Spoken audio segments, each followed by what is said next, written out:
Hello everybody, James with Love My Pups, My Breeder Supply.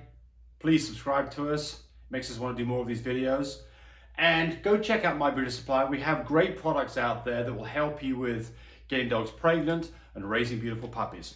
All right, so this video is about progesterone levels and the different kinds of machines that vets use, because this can be confusing and I run into this quite a bit.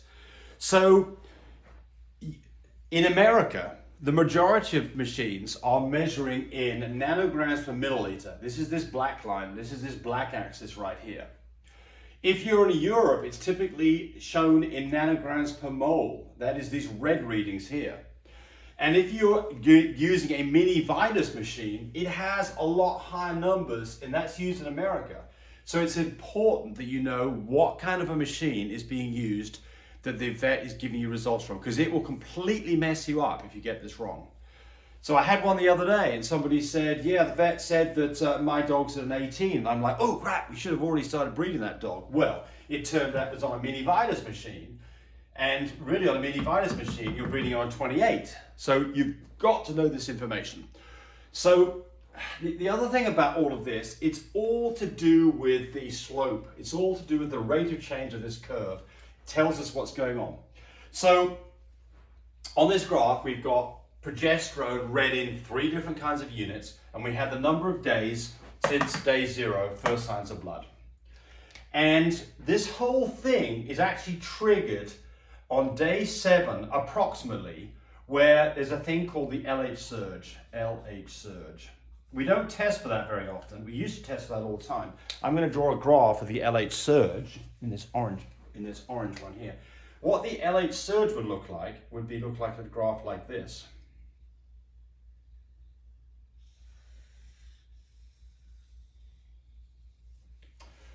This is the thing that triggers ovulation.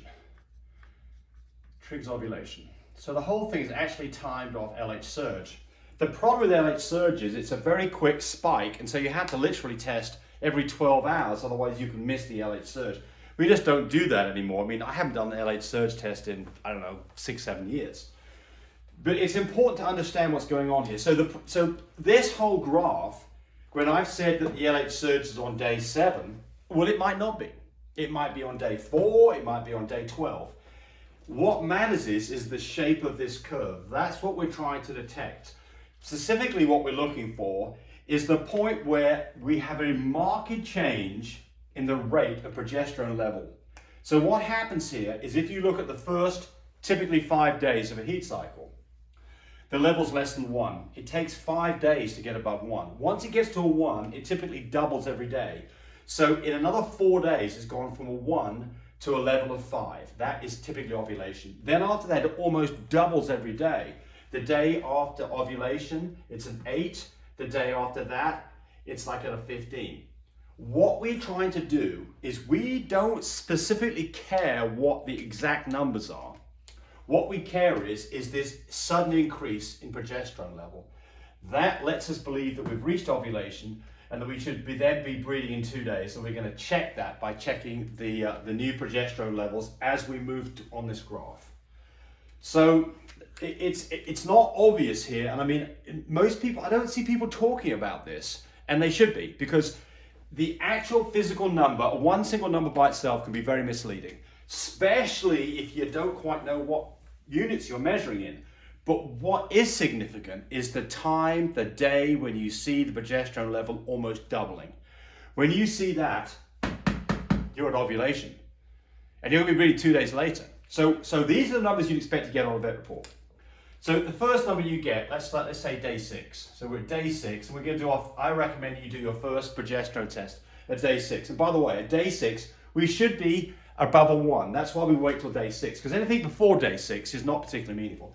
But we're going to get a number of somewhere between 1 and 2 typically. That's what we expect to see, right? That's what we expect to see. It doesn't mean we're guaranteed to see it, but we expect to see that. Okay, so now we start testing every couple of days. So now we come back on day 8, we test again, and we expect to see a number of something around a 4. Okay, so we went up 2 points in 2 days. That looks really sensible. We like that. So then I would test, if I have a progesterone machine, by the way, and by the way, My Breeder Supply sells a fantastic progesterone machine called the Wonderful Fine Care. I swear by this thing. I now do tests literally every day on these dogs that come to me, and from that I can really tell what's going on. So even for you who aren't doing very many breedings, it is still well worth having a progesterone machine, because I promise you, not only will it save you the hassle and the expense of going to the vet to get it done, more importantly, it'll let you get on top of this curve and find out what the heck's going on. All right, so day 5, here it comes, day 5, what do we expect? Okay, on day 5, we expect to get a progesterone level of 5. Next day, we're going to do another, so now, sorry, I've got it screwed up here, I don't mean day 4, I mean day 8. This is day 9, ovulation. Here we come. Day 10, number of 8. Look, see how this has gone up? This has only gone up a few points. This has gone up 1 point. Bingo, this has gone up 4 points in a day. 4 points in a day. We come back on day 11. We test again, and now we've got a number of 15. This went up 7 a day. So you can see this thing has took off to the moon. That's what we're trying to do. So we don't care if it was on a mini Vidus machine. What would we expect to see? Well, at ovulation, I've got to look at this and see. We'd expect to get a 9. So over here, we wouldn't get a 5, we'd get a 9. All right. Then what would we get the day after that? Well, after that, we get a level of around 18. And then after that, when we're ready to breed, we're going to get a number of around 28. So you can see they're rather different numbers. But the point here is that this was a 4 here and was like a 1 here.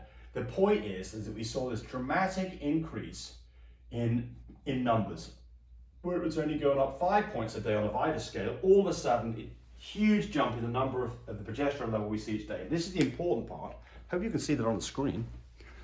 And you can see it on the screen, just. Good.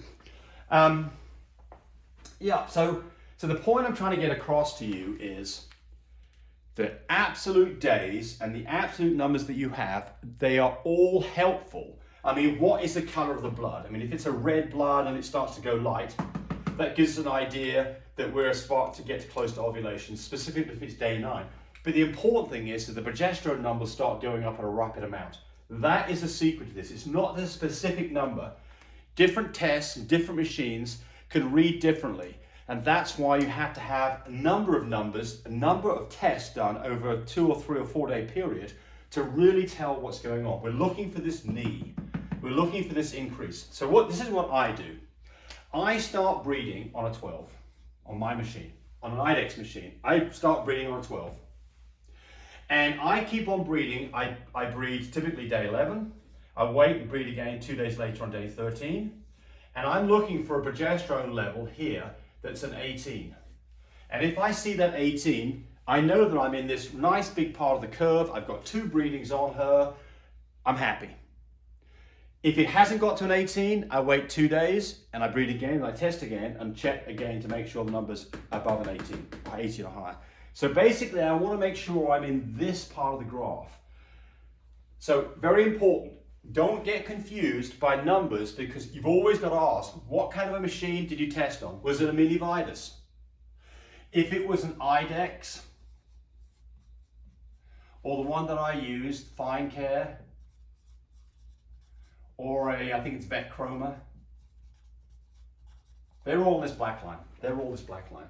Mini Vidus is different, and anything you do in Europe, and I don't know what those machines are in Europe, they read in nanograms per mole. So pay attention, ask questions, find out what the numbers are, and look for this significant change.